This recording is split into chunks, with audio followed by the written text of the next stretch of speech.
18 में हुआ। Speaker BJP के थे, क्या एक्शन लिया उन्होंने? हमारा काम था उच्चतम न्यायालय को अवगत कराना एक क्रेडेंशियल के बारे में। I will leave it to the wisdom of the honourable Supreme Court.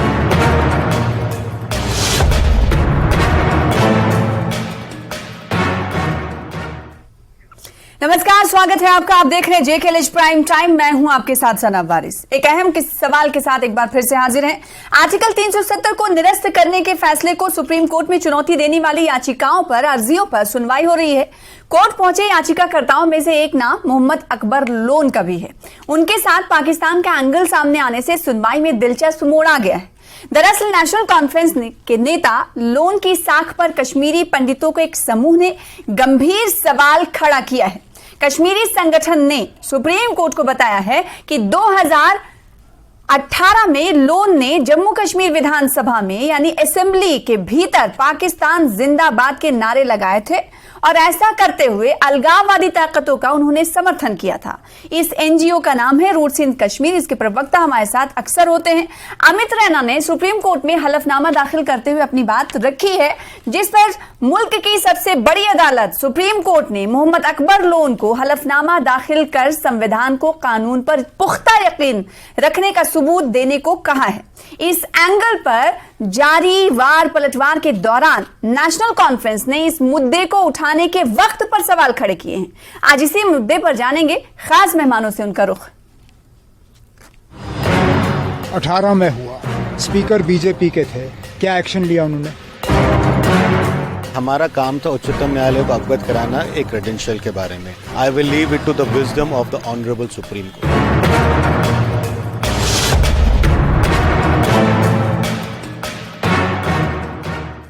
जिनकी अब से कुछ देर पहले आपने प्रतिक्रिया सुनी, उस में उमर अब्दुल्ला साहब थे और इसके अलावा अमित रैना साहब थे, जिनकी बात हम कर रहे हैं। रूट्स इन कश्मीर के प्रवक्ता हैं।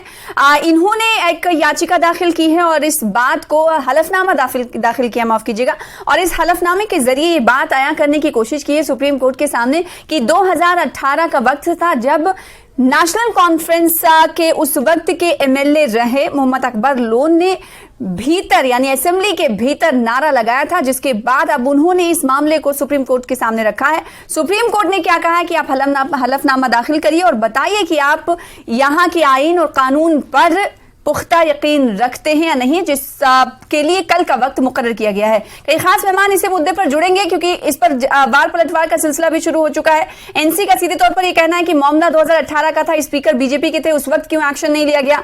तो वहीं ये कहा जा रहा है कि देर आए दुरुस्त आए, जब भी ये मामला उठाया गया, क्योंकि अब ये बात संविधान और हिंदुस्तान की है, ऐसे में पाकिस्तान परस्त लोगों के खिलाफ कुछ ना कुछ एक्शन होना चाहिए। इस तरह की भी बातें सामने आने लगी हैं। कई खास मेहमान हमारे साथ जुड़ रहे हैं, इसी मुद्दे पर करेंगे चर्चा। चलिए सबसे पहले खास मेहमानों का तारुफ करा दे। हमारे दरमियान इस वक्त सुहेल काजमी साहब हैं, पॉलिटिकल एनालिस्ट हैं। आपका वेलकम करते हैं इस खास डिबेट का हिस्सा बनने के लिए। स्वागत। आपको आवाज मिल पा रही होगी मेरी तो। और इसके अलावा एक और खास मेहमान हमारे साथ एडवोकेट मुजफ्फर इकबाल खान साहब जुड़ चुके हैं, जो कि सीनियर लीडर हैं जम्मू कश्मीर नेशनल कॉन्फ्रेंस के। और इसके अलावा दो खास मेहमानों का और इंतजार हमें है, जिसमें एडवोकेट आरिफ पठानिया साहब spokes person Bharatiya Janata party के होंगे, और इसके अलावा अमित रैना साहब, जिन्होंने रूट्स इन कश्मीर से इनका ताल्लुक है, जिन्होंने हलफनामा दाखिल कर मुल्क की सबसे बड़ी अदालत सुप्रीम कोर्ट में ये बात सामने रखी है कि 2018 में नेशनल कॉन्फ्रेंस के नेता ने ये पाकिस्तान के हक में नारे लगाए थे, जिंदाबाद के नारे लगाए थे। क्या उन्होंने देखा और क्या पाया, जिसके बाद हलफनामे में उन्होंने जिक्र किया है, पूरी जानकारी हम उनसे लेंगे और वो जुड़ भी चुके हैं। अमित रैना साहब, आपका स्वागत है, वेलकम हमारे साथ जुड़ने के लिए। अब इंतजार है भारतीय जनता पार्टी के प्रवक्ता का, जो अब से कुछ देर बाद हमारे साथ जुड़ते हुए दिखाई देंगे। अमित रैना साहब, सबसे पहले मैं आपसे यही सवाल करना चाहूंगी, जो हलफनामा आपने दाखिल किया, सबसे पहले ये बताइए कि इस हलफनामा में आपने किन किन चीजों का जिक्र किया है।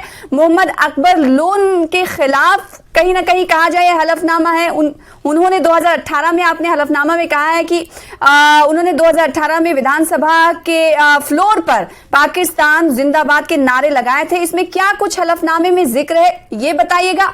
और इसके अलावा एक सवाल और, आपके इस हलफनामे पर जब बहस छिड़ गई है, चर्चा होने लगी है, तो नेशनल कॉन्फ्रेंस सीधे तौर पर आप पर सवाल खड़े कर रही है कि 2018 में आखिर आप कहां थे, उस वक्त क्यों आपने इस मुद्दे को नहीं उठाया था। नमस्कार। देखिए, हमने सिर्फ एक काम किया कि हमने सुप्रीम कोर्ट को अवगत कराया उस व्यक्ति के डिटेल्स पे जो मुख्य अमित रैना साहब, हाँ यस इको हो रही थी ऑडियो आपकी। अभी आप बोले, अभी देखते हैं सही हो गया। Technical problem. हमारा दूरदर्शन कश्मीर का प्रयास था कि सुप्रीम कोर्ट को अवगत कराया जाए जी उस व्यक्ति के बारे में जो मुख्य पिटिशनर है एब्रोगेशन ऑफ आर्टिकल 370। और नहीं, अभी भी आपकी आवाज सही तरीके से नहीं आ रही है, थोड़ा टेक्निकल फॉल्ट है, उसे दुरुस्त कर लेंगे। इस बीच हमारे दरमियान सुहेल काजमी साहब मौजूद हैं, उनका भी हम रुख करेंगे। और मुजफ्फर इकबाल खान साहब, आपको आवाज मिल पा रही होगी तो मैं आपसे सवाल ले लेती हूँ, क्योंकि अमित रैना साहब से सवाल लेना था, उन तक उनकी आवाज सही तरीके से हमारे पास नहीं पहुंच पा रही है। नेशनल कॉन्फ्रेंस ये सवाल खड़े कर रही है कि 2018 का ये मामला था, उस वक्त क्यों इस पर एक्शन नहीं लिया गया।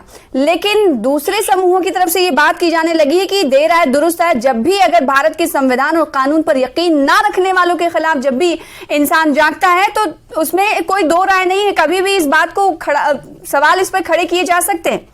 मुजफ्फर इकबाल साहब जी, मैंने दिन को ये कहा था आपके चर्चन में रही कि 2018 में जब ये वाक़ा हुआ, इस बैकग्राउंड में हुआ, मैं उसमें नहीं जाऊंगा क्योंकि मैं कभी भी जस्टिफाई करना चाहता हूं, मैं कर सकता हूं।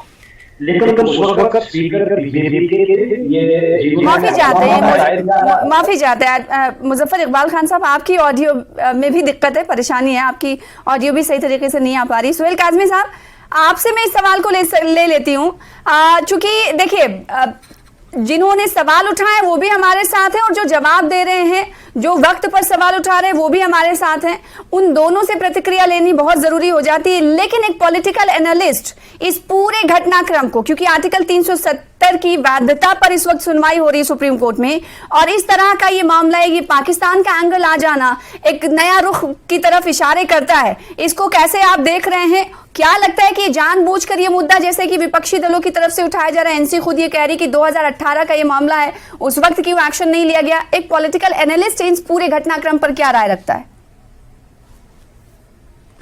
देखिए, उमर अब्दुल्ला ने जो कहा वो अपनी पार्टी को डिफेंड करना, naturally he is provincial president of his party, तो उन्होंने तो अपने पार्टी को डिफेंड करना है, उनका हक है। और बिल्कुल ठीक भी कहा उन्होंने कि 2018 में जो तब का स्पीकर था उसको ये नोट लेना चाहिए था और उस पर एक्शन होना चाहिए था। अब नहीं लिया, वो भी एक कोताही है भारतीय जनता पार्टी की, जिनकी सरकार थी तब। लेकिन देखा यह जाता था कि जब भी रीजनल पार्टीज, जो यहाँ की रीजनल पार्टी है, जब पावर में नहीं रहती थी तो वो अमूमन, खासकर अकबर लोन जैसे जो विधायक होते थे, वो पाकिस्तान का राग जरूर रागते थे। और वो राग जो था वो कभी कभी रेलिवेंट भी हो जाता था, पिछले कुछ डिकेड्स में वो चलता भी रहता था, चाहे वो रूलिंग में थे या अपोजिशन में होते थे, जो बड़ा अनफॉर्चुनेट था। क्योंकि आप शपथ लेते हैं, हिंदुस्तान के आइन की बातें करते हैं, हिंदुस्तान के आइन की प्रोटोकॉल एंजॉय करते हैं, हिंदुस्तान के आइन का, जम्मू कश्मीर का, और बात करते हैं अलगाववाद की और पाकिस्तान की, तो वो एक बड़ा अनफॉर्चुनेट इंसिडेंट है। अब जब तक ये बात है कि आप लेट क्यों उठा, आज क्यों उठा, इसको पॉलिटिसाइज करने की कोशिश की जा रही है, तो मैं ये समझता हूं कि आर्टिकल 370 आपको ये बोलेगा, और ये तो 5 साल से आर्टिकल 370 यहां से चला गया 5 अगस्त 2019 से, तो 5 साल बाद ही केस की सुनवाई क्यों शुरू होगी? और जिस ढंग से ऑनरेबल सुप्रीम कोर्ट और 5 बेंच जजेस इसकी सुनवाई कर रहे हैं, आप देख लीजिए कि लोगों का फेथ जो है वो जुडिशियल सिस्टम पे और जुडिशरी पे बिल्कुल बहुत बढ़ गया है। और उम्मीद की किरण है कि जो भी ऑनरेबल सुप्रीम कोर्ट फैसला देगी वो सर्वप्रिय होगा, लोगों को मंजूर होगा, जम्मू कश्मीर की आवाम को मंजूर होगा और पूरे हिंदुस्तान को मंजूर होगा। लेकिन उसकी कड़ियां जो हैं बीच में, जैसे रूट्स ऑफ कश्मीर ने एक पिटीशन दायर करके ये लगाया कि एक रिस्पॉन्सिबल स्पीकर रहा हुआ बंदा, जो ऑनरेबल मेंबर पार्लियामेंट है आज हिंदुस्तान में, वो पाकिस्तान जिंदाबाद असेंबली में करता है और फिर वो अपनी पॉलिटिक्स करता है। तो ये एक अनफॉर्चुनेट सी चीज है, जहां आप मेन स्ट्रीम सिस्टम को ठीक करना चाहते हैं, अलगाववाद को ठीक करना चाहते हैं, वहीं एक आपका चुना हुआ नुमाइंदा पाकिस्तान की हमायत की बातें करता है असेंबली में, तो आप उसको अब आप दूसरों के उसके खाते में डालेंगे कि वो क्यों करते हैं, या वो इस पे for the sake of politics है,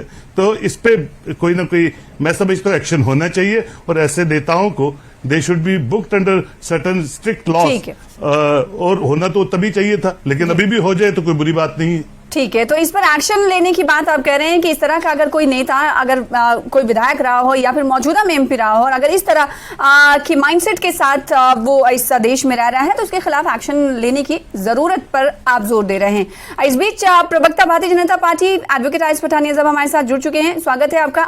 अमित रैना साहब, आपसे सवाल लेना चाहती हूँ, वही जो मैंने कुछ देर पहले आपसे पूछा था कि 2018 का जो ये मामला है जिसको लेकर आप सुप्रीम कोर्ट तक पहुंचे, हलफनामा आपने दाखिल किया, इसमें क्या कुछ आपने कहा है, और जो आप पर ये आरोप ये लग रहे हैं कि आखिर इस वक्त क्यों आपको याद आया, उस वक्त भारतीय जनता पार्टी की सरकार भी थी, 2018 में उनका स्पीकर था, उस वक्त क्यों नहीं इस हवाले से कार्रवाई हुई थी? तो अभी इतना दिन तो ये देखने को नहीं मिलता और आपको हलफनामा दाखिल करने का मौका भी नहीं मिलता, अगर उस वक्त ये कार्रवाई हो गई होती तो। हमारा कार्य था सुप्रीम कोर्ट को अवगत कराना उस व्यक्ति के बारे में जो मुख्य पिटिशनर है एब्रोगेशन ऑफ आर्टिकल 370 को चैलेंज करने के लिए, और उस व्यक्ति ने एक बार नहीं कई बार भारत पाकिस्तान जिंदाबाद के नारे लगाए हैं, 2018 में असेंबली में और 2019 में अपने इलेक्शन के द्वारा।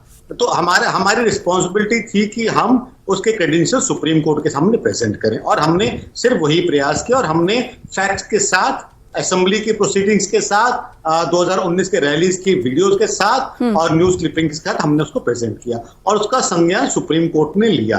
तो अगर आज नेशनल कॉन्फ्रेंस कहना चाहती कि सुप्रीम कोर्ट अनफेयर है, तो ये सवाल तो ये कहीं ना कहीं वो सवाल पूरे सुप्रीम कोर्ट पर उठा रहे हैं।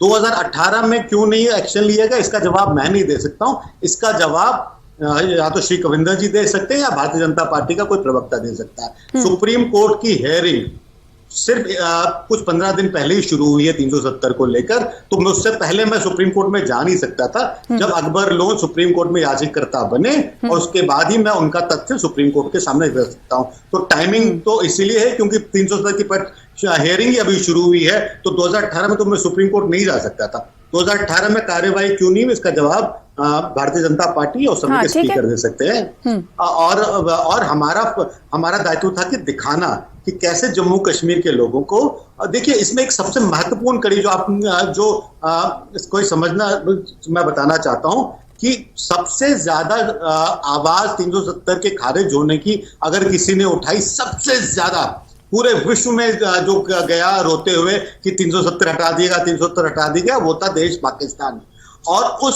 और अकबर लोन जब भी बात करते हैं पाकिस्तान के हक की बात करते हैं, पाकिस्तान जिंदाबाद की बात करते हैं, तो कहीं ना कहीं हमें यह भी शंका होने लगी थी कि कहीं अकबर लोन पाकिस्तान की बात तो नहीं करे सुप्रीम कोर्ट में। अगर आप रिट फाइल करते हैं 32 के अंदर, तो आपको भारत के आईन में विश्वास रखना पड़ेगा, और सुप्रीम कोर्ट ने इसका संज्ञान लिया। तो इसका मतलब है कि सुप्रीम कोर्ट खुद मानता है कि इश्यू में डाउट है और उनको क्लैरिफिकेशन चाहिए। बिल्कुल। मुजफ्फर इकबाल खान साहब, आपसे सवाल, देखिए पॉलिटिकल एनालिस्ट हैं, उन्होंने कुछ देर पहले कहा कि अगर ऐसा नेता इस तरह की राय रखता हो, माइंडसेट रखता हो, तो उनके खिलाफ कार्रवाई की जानी चाहिए, पार्टी लेवल से ही की जानी चाहिए। अब जबकि आप सवाल खड़े कर रहे हैं वक्त पर, तो इसका जवाब अमित रैना साहब ये कह रहे हैं कि 2018 में तो ये मामला 370 पहुंचा नहीं था सुप्रीम कोर्ट, जब पहुंचा और जब मुझे पता चला कि की पिटिशनर अकबर लोन हैं, तो मैं इसके खिलाफ अब सुप्रीम कोर्ट पहुंचाऊं। देखिए रैना साहब, इस बात में भी कोई सच्चाई नहीं है। आर्टिकल 370 का मामला 2019 में ही अगस्त के फौरन बाद, और सबसे पहली पिटीशन जो थी वो यही फाइल हुई थी, और उसके बाद इस पर आर्गुमेंट हुए थे 6-7 दिन लगातार आर्गुमेंट हुए 1920 में। उसके बाद कोरोना की वजह से ये नहीं, और कोरोना के बाद भी अब 2 साल होने लगे हैं पिटीशन को, तो वो खैर उसमें मैं नहीं पढ़ना चाहता। बाकी हमारे जो पॉलिटिकल एनालिस्ट साहब हैं, कादरी साहब, उन्होंने कहा, देखें जिस वक्त ये हुआ, किस बैकग्राउंड में हुआ, मैं उसमें नहीं जाऊंगा। किसी ने उस स्लोगन को ना सपोर्ट किया, और क्योंकि स्पीकर को ये पता था, और ये रैना साहब खुद बीजेपी के वहां मेरे ख्याल में अनंतनाग के इंचार्ज हैं, ये बीजेपी इनकी पार्टी है, इन्होंने भी, मैं किसी पॉलिटिकल पार्टी को रिप्रेजेंट नहीं करता, मैं किसी भी पॉलिटिकल पार्टी को रिप्रेजेंट नहीं करता। बीजेपी के, हाँ मुझे पता, पिछले दिनों निकाला था शायद आपको पार्टी से कोई FIR लगी थी या क्या, मुझे पता है। आप मुझ पे तोहमत ना लगाएं। आप अगर आप जवाब नहीं दे सकते ना दें। आप मुझे किसी भी पॉलिटिकल पार्टी से कनेक्ट ना करिए। नहीं, मैं किसी पॉलिटिकल, आप पहले प्रूव करिए मैं पॉलिटिकल पार्टी से हूँ। आपने इतनी बड़ी तोहमत लगाई है आपके नेता के खिलाफ, आपके नहीं, आप पहले प्रूव करिए मैं भारतीय जनता पार्टी से हूँ। नहीं, आप बीजेपी पाकिस्तान का खाते हो, बीजेपी का खा के तो बीजेपी के नाम पार्टी पे का खाता हो। ना। तुम्हारी तरह पाकिस्तान का नहीं खाता हो, तुम्हारे अकबर लोन की तरह पाकिस्तान का नहीं खाता हो, अपने देश की पार्टी का खाता हो। ऐसे लोगों को या बुलाना हो तो मुझे मत बुलाया करो यार, समझिए। ये कोई डिसेंट तरीका नहीं डिबेट करने का। मुझे पहले बोलने दो। आप दूसरों पे तहमत लगाएंगे, अमित शाह करेंगे और वो सुनेगा नहीं। ये कैसे कह सकते हैं कि मैं बीजेपी का खाता हूँ? ये कौन सी भाषा है? ये कैसी भाषा है? ऐसे अल्फाज का इस्तेमाल ना करें प्लीज, एक डिसेंसी बरतें प्लीज। हाँ, एक बार इनसे ये पूछिएगा आप मैडम जी, इनसे ये पूछिएगा मैम कि अकबर लोन साहब उसके बाद MLA रहे, वहां के MP रहे, एफिडेविट दिया कि मैं हिंदुस्तान के आइन पे भी भरोसा करता हूं, मैं मुल्क की सालमियत पे भरोसा करता हूं। ओथ लेनी पड़ती है पार्लियामेंट में कि नहीं लेनी पड़ती है? और मैंने आज तक नहीं सुना कि अकबर लोन साहब ने किसी तकरीर में ये कहा हो। हाँ, वहां इनको हैकल किया गया था, इनको मजबूर किया गया, आप बोलो भारत माता की जय, जय श्री राम। तो उस रिएक्शन में कहां पर? असेंबली के अंदर उस रिएक्शन में इन्होंने ये कहा था, लेकिन उसको भी किसी ने अप्रूव नहीं किया गया था। आप चुप रहेंगे? नहीं, आप झूठ बोल रहे हैं। जय श्री राम बोला ही नहीं गया। बोल रहे हैं, जय श्री राम बोला ही नहीं गया। जैसे आदमी को आप ले रहे हो। मैंने क्यों नहीं बोला? पाकिस्तान जिंदाबाद, वो भी तो असेंबली में थे, मुझे मत वो भी असेंबली में थे। एक सेकंड अमित राणा साहब, असेंबली में थे। उन्होंने ये झूठ बोल अमित रहे साहब, हैं। एक सेकंड, ऐसे बात क्यों पाएंगे? ये दूसरे को बोलने नहीं देते। अब मुझे मत, जब ऐसे आदमी बिठाने हो तो मुझे मत बिठाया करो। मैं कभी किसी के, जब कोई बोलता है मैं नहीं इंटरफेयर करता हूँ। ठीक है, मुजफ्फर साहब बोले। अमित साहब, मैं लौटूंगी आपके पास, इनका रिएक्शन में लूंगी आपसे। एक सेकंड। हाँ, मुझे कोई एक इंस्टेंस बता दो कि नेशनल कॉन्फ्रेंस ने कभी भी एक्सेशन को चैलेंज किया हो या एक्सेशन पर कोई क्वेश्चन रेज किया हो। एक्सेशन का सवाल ही नहीं है सुप्रीम कोर्ट में। सुप्रीम कोर्ट में सवाल है कि भाई आर्टिकल 370 एक कॉन्स्टिट्यूशनल प्रोविजन था, और उस कॉन्स्टिट्यूशनल प्रोविजन में उसको एब्रोगेट करने के लिए भी एक प्रोसीजर प्रिस्क्राइब था जो आइन के मुताबिक फॉलो नहीं किया गया। वहां कोई ये नहीं है कि भाई जो 370 मांगता है वो पाकिस्तान क्या कहता है मुझे उससे कोई लेना देना नहीं। कल पाकिस्तान कहेगा कि भाई जम्मू कश्मीर में सबको खत्म कर दो, यस पाकिस्तान, हम कहते हैं कि हमारी तामीर और तरक्की हो, पाकिस्तान भी कहता है तामीर और तरक्की होनी चाहिए, तो क्या हम कहेंगे कि पाकिस्तान तामीर और तरक्की मांगता है इसलिए वहां की तामीर और तरक्की बंद कर दो, लोगों को जहर दे दो? तो पाकिस्तान क्या कहता है, हमें उससे कोई लेना देना नहीं है हमारा, क्योंकि हम हिंदुस्तान का हिस्सा हैं आज से नहीं, 1947 में। और नेशनल कॉन्फ्रेंस की पॉलिसी, उनकी जो आइडियोलॉजी है, और जम्मू कश्मीर अगर हिंदुस्तान का हिस्सा है तो वो शेख अब्दुल्ला की वजह से है, नेशनल कॉन्फ्रेंस की वजह से है। नेशनल कॉन्फ्रेंस की बॉर्डर्स को, नेशनल कॉन्फ्रेंस के अंदर मतलब हिंदू मुस्लिम सिख को प्रोटेक्ट करने वाले लोग नेशनल कॉन्फ्रेंस के थे। रेडर्स के खिलाफ लड़ा कौन? फौज तो बाद में पहुंची थी, लोकल लोग लड़े वहां। नहीं, लेकिन जो एक सेकंड, जो जिस पर बात हो रही है अकबर लोन के नारे के हवाले से, उसको क्या जस्टिफाई कर रही है पार्टी? कोई जस्टिफाई नहीं। आप ये कह रहे हैं, सुनिए, आप ये कह रहे हैं मोहम्मद इकबाल, मुजफ्फर खान साहब, आप ये कह रहे हैं, हमने कंडेम किया, आज भी करते। आप ये कह रहे हैं, उस वक्त कह रहे हैं कि जैसे उमर अब्दुल्ला साहब ने सीधे तौर पर ये कहा कि उस वक्त क्यों नहीं कंप्लेन किया गया। उस वक्त कंप्लेन की कॉपी भी हमारे पास रणवीर सिंह पठानिया नामक MLA थे, उन्होंने सीधे तौर पर इस के खिलाफ एक कंप्लेन रजिस्टर की थी, और ये स्पीकर साहब के नाम पर उन्होंने पत्र लिखा था। उसमें जिक्र किया था कि ये चीजें हुई हैं और हम चाहते हैं कि ये एक्शन लिया जाए। तो उमर अब्दुल्ला साहब जो बातें कह रहे हैं, उमर अब्दुल्ला साहब जो बातें कह रहे हैं कि उस वक्त इस मुद्दे को क्यों नहीं उठाया गया, तो ये वहीं पर ये पॉइंट बिल्कुल जाहिर सी बात है खारिज हो जाता है। इन्हीं का था मैम, स्पीकर बीजेपी का था, और वाकई अगर उन्होंने, क्योंकि स्पीकर वहां असेंबली में मौजूद थे, अगर उनको लगता कि भाई इस बंदे ने गलत किया है तो उसी वक्त एक्शन होना चाहिए था। इसमें कोई दो राय नहीं। आरिफ पठानिया साहब, भारतीय जनता पार्टी के MLA ने शिकायत की, बीजेपी के सामने पूरा मुद्दा हुआ, तो इसको इसके खिलाफ एक्शन क्यों नहीं लिया बीजेपी ने? फिर पहले let us put the records straight जिस बीजेपी के एमएलए ने प्रोजेक्ट किया वो आज आपके पैनल में आपके सामने बैठा है। ये मेरी ही शिकायत है जो आप लेके जा रहे हैं, रणबीर सिंह पठानिया मेरा ही नाम है। ये जो विषय है आरएस पठानिया जी ये मेरा ही कंप्लेंट था स्पीकर को जी। आपसे ये ऐसा विषय है कि जिसपे अभी तक हाफ ट्रुथ्स और हाफ बेक्ड जिसे कहते हैं फैक्ट्स इस विषय पे चले हैं। आपके चैनल के माध्यम से आप प्लीज मुझे अनइंटरप्टेड, मैं उम्मीद रखूंगा अपने दोस्तों से, मुझे सबके लिए बराबर सम्मान रिस्पेक्ट है, मुझे अनइंटरप्टेड थोड़ा समय देंगे। 10 फरवरी 2018 को जब जैसे ही स्पीकर ने अनाउंस किया द हाउस इज एडजर्न्ड जी, और उसके बाद 2 एमएलएज में आपस में लग गया। उमर अब्दुल्ला साहब वहां थे, नेशनल कॉन्फ्रेंस की सारी लीडरशिप वहां थी।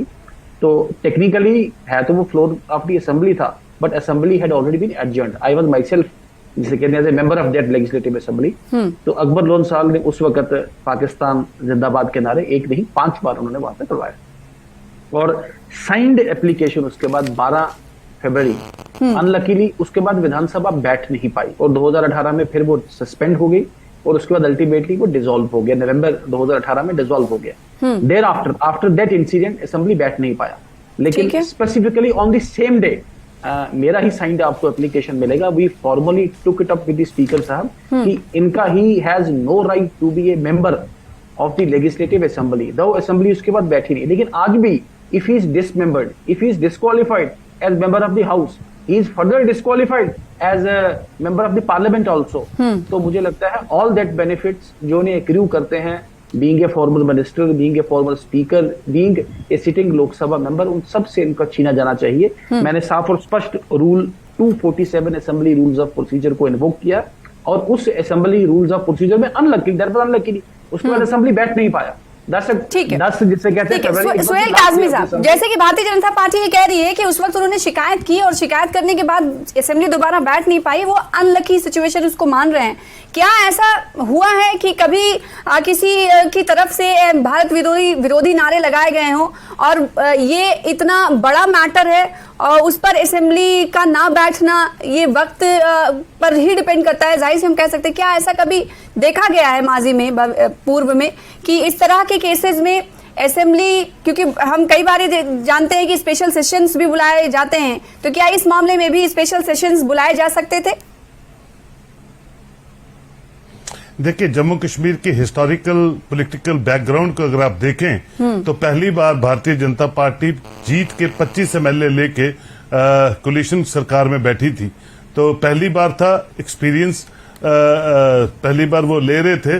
और दूसरी बात, जहां तक पाकिस्तान के नारों की बात है, तो अगर आप 70 साल की हिस्ट्री देखें तो अकबर लोन साहब को तो छोड़ दीजिए, अकबर लोन साहब तो मैं जाती तौर पे जानता हूं, वो दिन में 10 बार लड़ाई कर लेते थे। लेकिन इसके अलावा बहुत से नेता हैं जो फ्लोर ऑफ द हाउस या फ्लोर ऑफ हाउस के बाहर भी पाकिस्तान जिंदाबाद करके अपनी पॉलिटिक्स को हावी रखते थे टुवर्ड्स द सिस्टम। तो वो तो एक संभाविक सी आम सी बात थी। अब क्योंकि ये भारतीय जनता पार्टी का स्पीकर था, भारतीय जनता पार्टी पहली बार सरकार में थी, कुछ रूल्स रेगुलेशंस, और पठानिया साहब ने कहा कि उसके बाद असेंबली का सेशन लगा ही नहीं और 2019 में आर्टिकल 370 चला गया और आज 5 सालों बाद उसकी सुनवाई हो रही है, जो रैना साहब बता रहे हैं आपको। अब जब सुनवाई हो रही है तो उसमें जो पिटिशनर्स है अपनी अपनी एफिडेविट्स दायर कर रहे हैं और उन्हीं सब चीजों में एक ये चीज आ जाती है कि अकबर लोन साहब अब ये कहते हैं कि क्या क्या फिजिबल ग्राउंड्स हैं as far as restoration of article 370 होना चाहिए, नहीं होना चाहिए। उसपे ये मेरे भाई जो मुजफ्फर साहब है ये ज्यादा बेहतर रोशनी डालेंगे। लेकिन ये एक ट्रेंड जो है, पाकिस्तान जिंदाबाद, अलगाववाद जिंदाबाद, ये चलता रहा 70 सालों में और बहुत सी चीजों पे रिलीजियस इम्बैलेंस, रीजनल इम्बैलेंस जिसको मैं बोलता हूँ, वो बना रहा जम्मू कश्मीर में, इसमें कोई दो राय नहीं।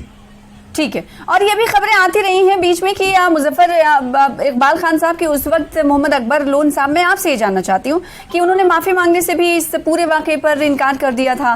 क्या है सच्चाई? मैं चाहती हूँ कि दोनों रुख आने चाहिए इस बात के। मुझे तो नहीं उसका पता कि माफी मांगने के लिए किसी ने कहा या नहीं कहा। हाँ। बहरहाल उस वक्त फारूक साहब ने इसको कंडेम किया था कि ये गलत बात है और एक काज़मी साहब ने जो कहा कि यहाँ अलगाववाद को किसी ने सपोर्ट किया। अलगाववाद से सबसे ज्यादा नुकसान नेशनल कॉन्फ्रेंस ने उठाया। सबसे ज्यादा अगर लोग मारे गए नेशनल कॉन्फ्रेंस पार्टी से मारे गए, सिटिंग एमएलए भी मारे गए, सिटिंग मिनिस्टर मारे गए। अलगाववाद से अगर हम उनका साथ देते तो हमें नहीं मारते।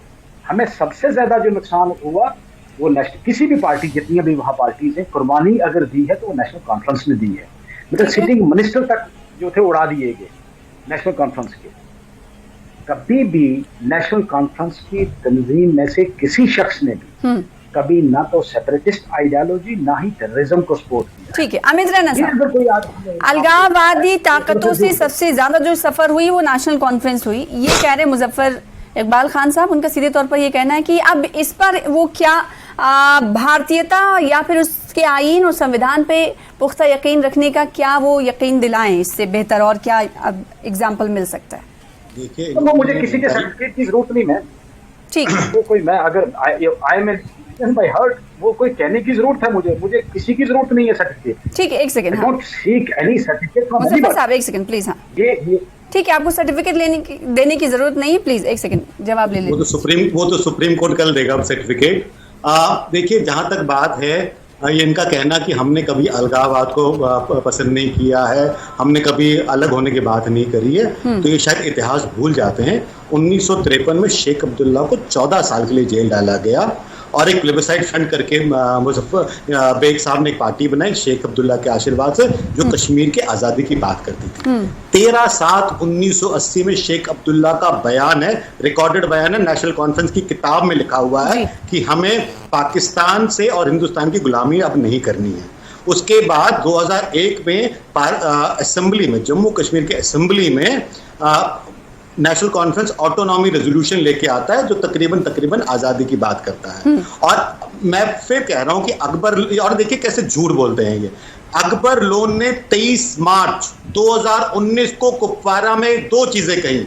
एक कहा कि जो पाकिस्तान को भरा बुला कहेगा उसको मैं गालियां दूंगा, और उसके बाद उन्होंने पाकिस्तान जिंदाबाद के नारे भी लगाए। और इसको मेरे कहने पे ना मानिए, सुप्रीम कोर्ट ने इसको माना है क्योंकि इसके डॉक्यूमेंट्री एविडेंस है अवेलेबल है, इसके वीडियो एविडेंस अवेलेबल है, और इसके वीडियो एविडेंस प्रेजेंट किए गए, इसके डॉक्यूमेंट्री एविडेंस प्रेजेंट किए गए। तो कश्मीर, और ये जो बात कर रहे हैं कि सबसे ज्यादा शहादत इनके पार्टी ने दी है, आतंकवाद भी यही लेके आया है, और राजनीति इन्होंने खेली लाशों की, क्योंकि उनके जो अब्दुल्ला परिवार है उन्होंने लाशों की राजनीति खेलकर। ठीक है, अब देखना ये होगा कि हलफनामे में कल क्या जवाब देते हैं मोहम्मद अकबर लोन आईएसबी, क्योंकि सांसद भी हैं वो, पार्लियामेंट भी, और हालांकि अभी बीमार हैं, सांसद भी हैं, तो ऐसे में केंद्र की तरफ से भी इस पर नजर है। और हम जानते हैं कि सॉलिसिटर जनरल की तरफ से तमाम केंद्र की दलाल भी केंद्र की तरफ से आर्टिकल 370 की मनसूखी पर रखे जा रहे हैं। आरिफ पठानिया साहब, क्या लगता है कि इस पर अब कल की कार्रवाई पर, सुनवाई पर नजर सीधे तौर पर बनी हुई? भारतीय जनता पार्टी भी सवालों के घेरे में कि कार्रवाई किया नहीं, अभी तो वो सांसद हैं, तो क्या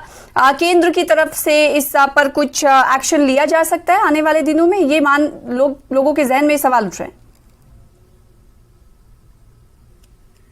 लॉन्च करके और exact rule 247 assembly rules of procedure के तहत उनकी डिस्क्वालिफिकेशन की मांग की थी। But national conference needs to answer, you need to put the fact straight. जब इन्होंने वो नारा लगाया, मेरे सामने ही तो लगाया, इनको बार बार कहा गया वापस लीजिए, नहीं लूंगा, बाहर एकदम मीडिया के पास गए, इसको वापस लीजिए, नहीं लूंगा, मीडिया के सामने फिर बोले, और उसके बाद 2019 में फिर बोले I want to put a lead question to national conference. सरकार की बात करें, आप अपने आप को एक जिसे कहते हैं नेशनलिस्ट जमात का नाम कहते हैं, आपने क्या एक्शन लिया इन पे?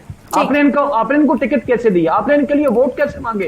कि आपने कभी नहीं कहा कि, आपने कभी 2 लाइन का ये भी स्टेटमेंट नहीं दिया मुजफ्फर साहब की वी डिसएसोसिएट नेशनल गेन का पर्सनल विद नेवर, ठीक है, नेवर टिकट। और मुजफ्फर साहब रिकैल्सिट्रेंटरी अपना सीधे तौर पर कंडेम नहीं किया गया, ये भी आप पर आरोप लग रहे हैं कि 2018 में वो विधायक थे, उसके बाद वो एमपी भी बने, कुछ सख्त एक्शन नहीं लिया गया।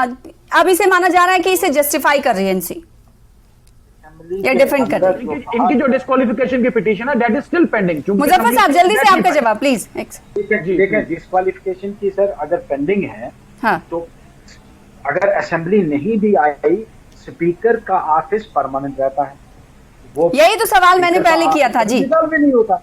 नहीं तो आप पार्टी लेवल से क्या कार्रवाई हुई ये भी पूछ रहे हैं आपसे दल नेता। स्पीकर नहीं कार्रवाई कर गया क्योंकि ये अंदर का मामला है। जब हाउस के अंदर कोई मामला ठीक है, तो नेशनल कॉन्फ्रेंस का सीधे तौर पर ये कहना है कि ये हाउस के अंदर का मामला है, सख्त एक्शन बीजेपी की तरफ से लिया जाना चाहिए। तो बीजेपी ये पूछ रही है कि आखिर आपने पार्टी लेवल से क्या एक्शन लिया? अब ये मामला सुप्रीम कोर्ट तक पहुंच चुका। अमित रैना साहब बहुत शुक्रिया हमारे साथ जुड़ने के लिए। सुहेल काजमी साहब आपका भी बहुत शुक्रिया, और आरिफ पठानिया साहब आपका भी बहुत शुक्रिया, मुजफ्फर खान साहब आपका भी बहुत शुक्रिया इस डिबेट का हिस्सा बनने के लिए। फिलहाल इसी के साथ मुझे दीजिए इजाजत। लगातार देखते रहिए न्यूज़ 18 JK, इस पर तमाम खबरें हमारे साथ जुड़ते। नमस्कार।